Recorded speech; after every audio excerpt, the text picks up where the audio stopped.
जय हिंद दोस्तों। जय हिंद बच्चों। कैसे हैं आप सब? आप सबका बहुत बहुत स्वागत है हमारे यूट्यूब चैनल सेठ शिवम एजुकेशन पर। और मैं शिवम गर्ग आपका हार्दिक स्वागत करता हूं। तो आज की जो हमारी क्लास है वो महाराजा सूरजमल ब्रज यूनिवर्सिटी के स्टूडेंट्स के लिए है। जैसा कि आप सब जानते हैं कि BA first year, second year और थर्ड ईयर के एग्ज़ाम 19 मई से स्टार्ट हो चुके हैं।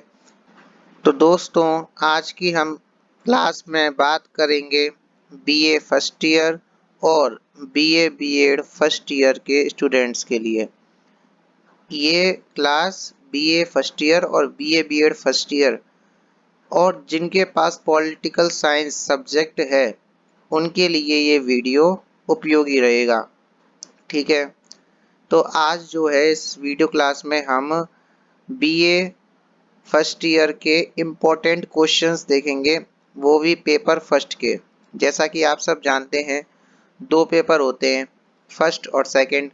तो फर्स्ट पेपर का नाम है राजनीति विज्ञान के मूलाधार और सेकंड पेपर का नाम है राजनीति प्रमुख भारतीय राजनीतिक विचारक। तो आज की इस वीडियो क्लास में हम यही चर्चा करने वाले हैं। तो देखो, जो पॉलिटिकल साइंस है इसके दो पेपर होंगे, पेपर फर्स्ट और पेपर सेकंड। जो इस वर्ष यानी 2022 की परीक्षाओं में समय जो रखा गया है वो 1.5 घंटा रखा गया है और आपको केवल कोई 2 प्रश्न ही हल करने हैं, यानी एक क्वेश्चन होगा 50 नंबर का। ठीक है, तो जो आपका प्रश्न पत्र होगा, ठीक है, क्वेश्चन पेपर, वो 2 भागों में बटा हुआ होगा। प्रथम भाग जिसमें 20 क्वेश्चन आएंगे अति लघुत्तरात्मक, जो कि पहले अनिवार्य थे लेकिन अब अनिवार्य नहीं है क्योंकि अब 2 ही क्वेश्चन करने हैं, इसलिए तो ये 2-2 नंबर के होते थे और 40 नंबर के हो जाते थे।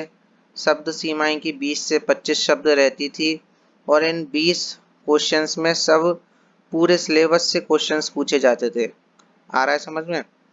और जबकि द्वितीय भाग जो होता था वो खंड ए, बी और सी, ठीक है, इन तीनों से 2-2 क्वेश्चन पूछे जाते थे निबंधात्मक। अर्थात टोटल 6 क्वेश्चंस पूछे जाते थे, नहीं पूछे जाते हैं।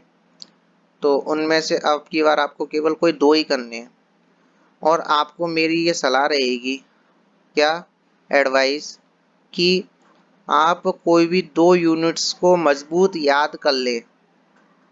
कोई भी 2 यूनिट को मजबूती से याद कर लें और लर्न कर लें, उससे आपका बेड़ा पार हो जाएगा।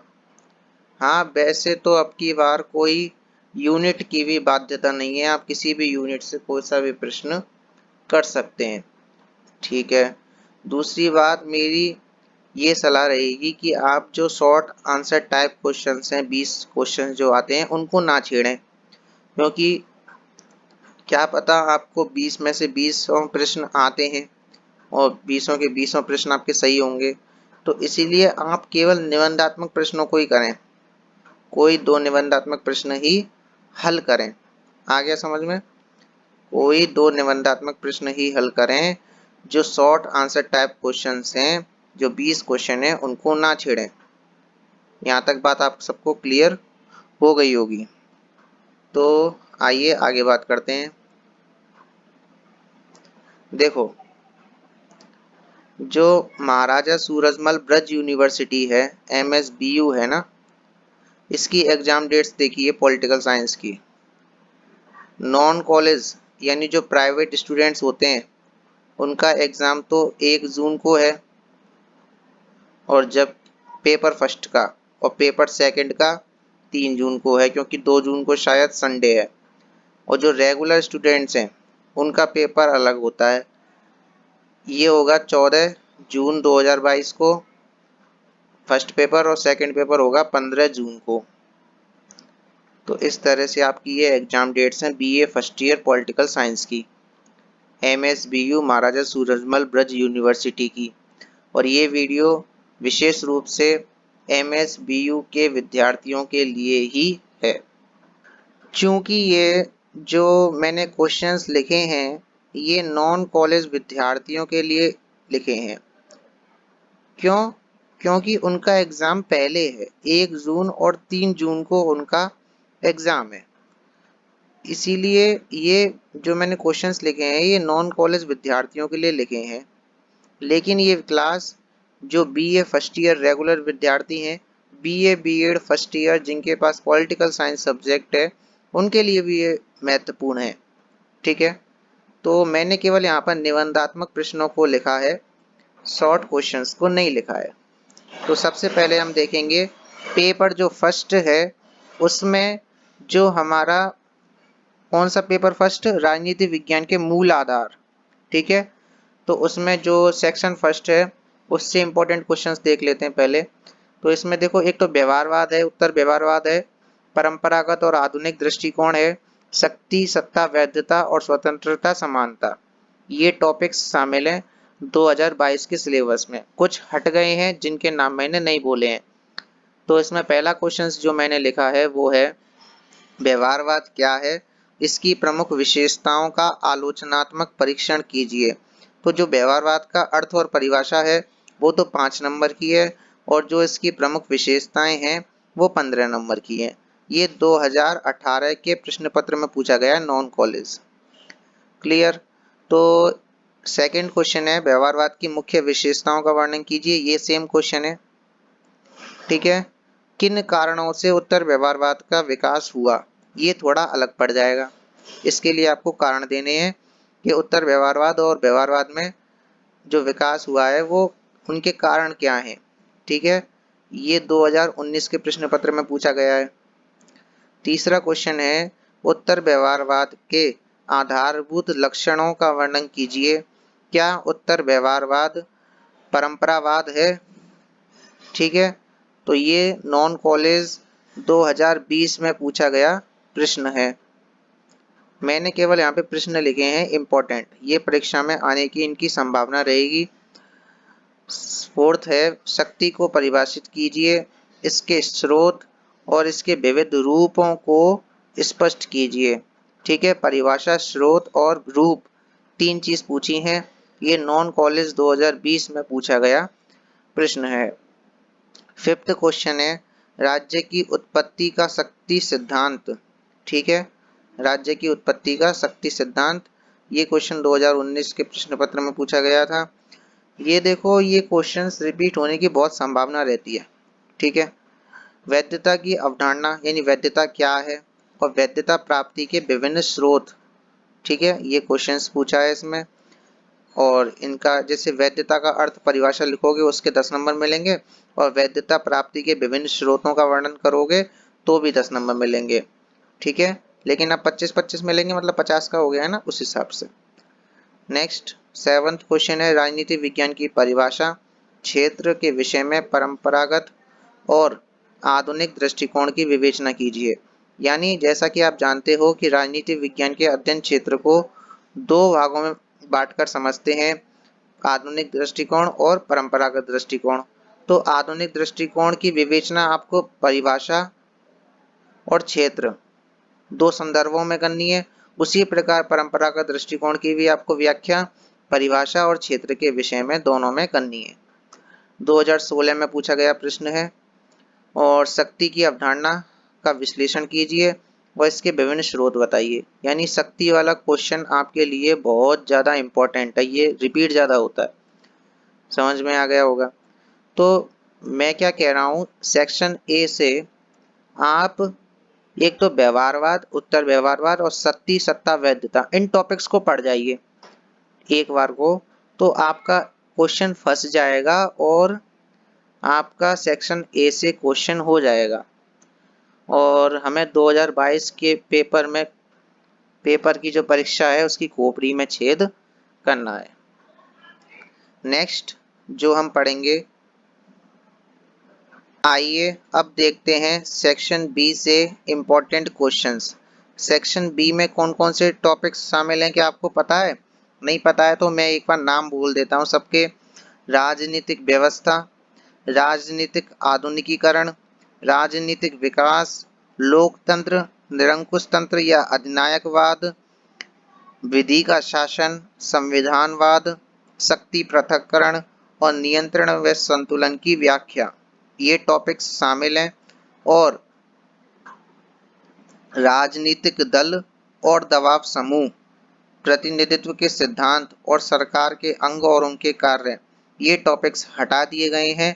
ठीक है, मैंने फिर भी इसमें जो एक दो क्वेश्चंस लिख दिए हैं, कोई बात नहीं। पहला क्वेश्चन देखिए, राजनीतिक व्यवस्था से है कि राजनीतिक व्यवस्था की परिभाषा, इसमें ईस्टर्न के आगत निर्गत मॉडल को समझाइए और राजनीतिक व्यवस्था का अर्थ, विशेषताएं और कार्यों का विवेचन कीजिए। ठीक है, भरतपुर नॉन कॉलेज 2016 में पूछा गया प्रश्न है। सेकंड टॉपिक है हमारा राजनीतिक आधुनिकीकरण, तो उसका अर्थ और विशेषताएं। ठीक है, 2020 में पूछा गया था। थर्ड टॉपिक था हमारा राजनीतिक विकास, तो इसका अर्थ और उपयोगिता। ठीक है, ये 2018 में पूछा गया प्रश्न है। फोर्थ क्वेश्चन हमारा है कि प्रजातंत्र की सफलता के लिए कौन कौन से तत्व आवश्यक हैं, भारत में यह कहाँ तक विद्यमान है। ठीक है, तो ये 2019 में पूछा गया प्रश्न है। विधि का शासन से प्रश्न है, कानून के शासन से आप क्या समझते हैं। ठीक है, 2019 में पूछा गया प्रश्न है। राजनीतिक दलों के प्रमुख कार्यों का विश्लेषण कीजिए। अब देखो, ये सरकार ने इस साल टॉपिक हटा दिया है, जो यूनिवर्सिटी है उसने ये सिलेबस अब की बार, ये टॉपिक सिलेबस से अब की बार हटा दिया है, तो इसकी संभावना कम रहेगी आने की। ये भी राजनीतिक दल से क्वेश्चन है, तो ये भी कट हो जाएगा। और ये आ जाए तो भाई कह नहीं सकते, लेकिन यूनिवर्सिटी ने मना कर दिया है कि जो सिलेबस है 70% उसी में से प्रश्न आएंगे। और ये भी कार्यपालिका वाला प्रश्न है, आ जाए तो भाई कोई मनाही नहीं है। तो आपके सामने क्वेश्चंस लिखे हुए हैं, ये इम्पोर्टेंट है।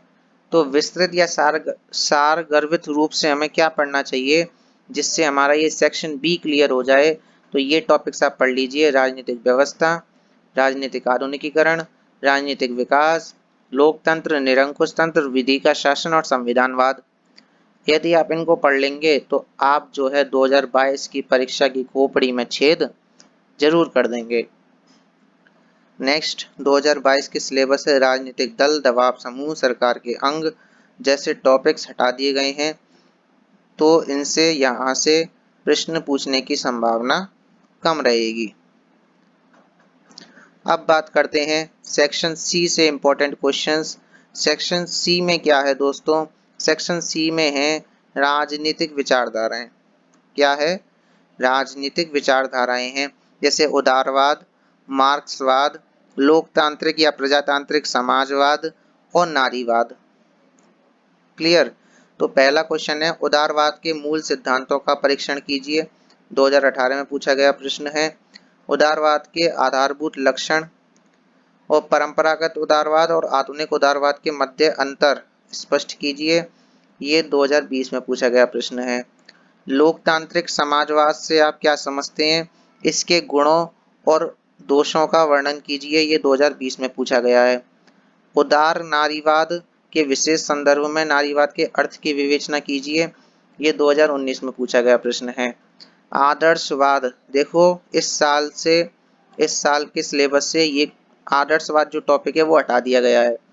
अराजकतावाद वाला भी टॉपिक हटा दिया गया है, लेकिन फिर भी मैंने क्वेश्चंस लिख दिए हैं, वैसे यहाँ से आएंगे नहीं। और नेक्स्ट प्रजातांत्रिक समाजवाद, ये तो है। प्रजातांत्रिक समाजवाद का अर्थ, इसकी प्रमुख विशेषताओं का वर्णन कीजिए। यह मार्क्सवादी समाजवाद से किस प्रकार भिन्न है, स्पष्ट कीजिए। ये भरतपुर नॉन कॉलेज 2016 में पूछा गया प्रश्न है, रिपीट हो सकता है। ठीक है। तो नोट डालकर यहाँ पे लिखा गया है, क्या लिखा गया है दोस्तों, कि आदर्शवाद, अराजकतावाद सिलेबस 2022 से रिमूव्ड हैं, यानी हटा दिए गए हैं। और इसमें आप कौन कौन से टॉपिक्स पढ़ सकते हो, उदारवाद पढ़ सकते हो, लोकतांत्रिक समाजवाद पढ़ सकते हो, नारीवाद पढ़ सकते हो।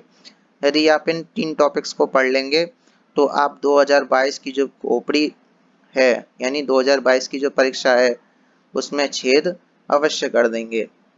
तो ये हमारा सेकंड पेपर है जिसको हम अगली वीडियो क्लास में देखेंगे, अभी नहीं। तो ये था आज का हमारा वीडियो सेशन जो कि महाराजा सूरजमल ब्रज यूनिवर्सिटी के विद्यार्थियों के लिए है, जो BA first year, BA BEd first year वाले विद्यार्थियों के लिए इम्पोर्टेंट क्वेश्चंस की श्रृंखला है या भंडार है। ठीक है, तो ये जो आज की मैंने क्लास सेशन लिया है इसलिए लिया है ताकि जो मेरे प्रिय साथी हैं उनको इम्पोर्टेंट क्वेश्चंस प्राप्त हो सकें। और एक और बात मैं आपको यहाँ पे डिस्कस करना चाहता हूँ कि हमारा एक टेलीग्राम चैनल है। क्या है दोस्तों? टेलीग्राम चैनल है, वहाँ पर आप ज्वाइन कर सकते हो और वहाँ पर फीस हमने रखी है 10 रुपये और 20 रुपये। तो यदि आप 10 रुपये लेना चाहें तो 10 रुपये वाला सब्सक्रिप्शन ले सकते हैं। उसकी टेलीग्राम की लिंक मैं नीचे डाल दूंगा। उस चैनल पर क्या मिलेगा, उस चैनल पर आप सबको क्या मिलेगा वो मैं अभी बताता हूँ। जी हाँ दोस्तों, जैसा कि मैं आप सबको बता रहा था कि हमारा एक टेलीग्राम चैनल है जिसका नाम है महाराजा सूरजमल ब्रज यूनिवर्सिटी, जिसके वर्तमान में 83 सब्सक्राइबर्स हैं। तो उसको आप ज्वाइन कर सकते हैं। इस चैनल पर क्या मिलेगा, पहली बात तो इस पे क्या मिलेगा, इस पे आपको ब्रज यूनिवर्सिटी की हर छोटी से बड़ी अपडेट तुरंत मिलेगी। जैसे फॉर्म भरे जा रहे हैं या फिर एग्ज़ाम डेट है या टाइम टेबल आ गया है या एडमिट कार्ड जारी हो गए हैं, सारे नोटिफिकेशन आपको टाइम टू टाइम मिल जाएंगे इस टेलीग्राम चैनल पर। और हमने एक और चैनल बनाया है, ठीक है, ये पेड ग्रुप है जिसकी फीस मात्र 20 रुपये 10 रुपये रखी गई है। तो इस ग्रुप में क्या मिलेगा, इस ग्रुप में यदि आप बीए या बीए बीएड फर्स्ट ईयर के स्टूडेंट हैं और यदि आपके पास इंग्लिश लिटरेचर, ज्योग्राफी या पॉलिटिकल साइंस सब्जेक्ट है तो आपको इनसे संबंधित इम्पोर्टेंट क्वेश्चंस, सिलेबस की पीडीएफ दी जाएगी। इम्पोर्टेंट क्वेश्चन, सिलेबस की के सिलेबस की पीडीएफ दी जाएगी। तो ये हमारा पेड चैनल है, मात्र 10 रुपये या 20 रुपये इसकी फ़ीस है और जिसकी लिंक मैं डिस्क्रिप्शन में बॉक्स में देने वाला हूँ, वहाँ से आप जाके इसको ज्वाइन कर सकते हैं। और नहीं तो आप ये जो हमारा चैनल है महाराजा सूरजमल ब्रज यूनिवर्सिटी जिसके 83 सब्सक्राइबर हैं उसको तो ज्वाइन आप कर ही सकते हैं। तो ये बात हो गई हमारी इसकी। तो अगली वीडियो जो मैं डालूंगा वो होगी पेपर सेकंड की, प्रमुख भारतीय राजनीतिक विचारक। उसमें जो इम्पोर्टेंट क्वेश्चंस है ना उनको मैं आपको बताऊंगा कि ये इसमें इम्पोर्टेंट क्वेश्चन है। देखो ये रही पीडीएफ पूरी, ठीक है ना। तो इस तरह से मैं आपको दूसरी वीडियो में बना के बता दूंगा इन सबको। इन सब की जो पीडीएफ की लिंक है वो आपको हमारे टेलीग्राम चैनल पर उपलब्ध करा दी जाएगी। और यदि आपको हमारी वीडियो या हमारा जो कार्य है वो पसंद आया है तो वीडियो को लाइक करें। यदि आपको कोई प्रॉब्लम है तो कमेंट बॉक्स में कमेंट करें और अपने दोस्तों को ये वीडियो शेयर करें ताकि उनको भी ये इम्पोर्टेंट प्रश्न की जो स्टोर है, भंडार है, उनको मिल सके। तो आज की वीडियो में फ़िलहाल इतना ही, मिलते हैं अगली वीडियो में। तब तक के लिए जय हिंद, जय भारत।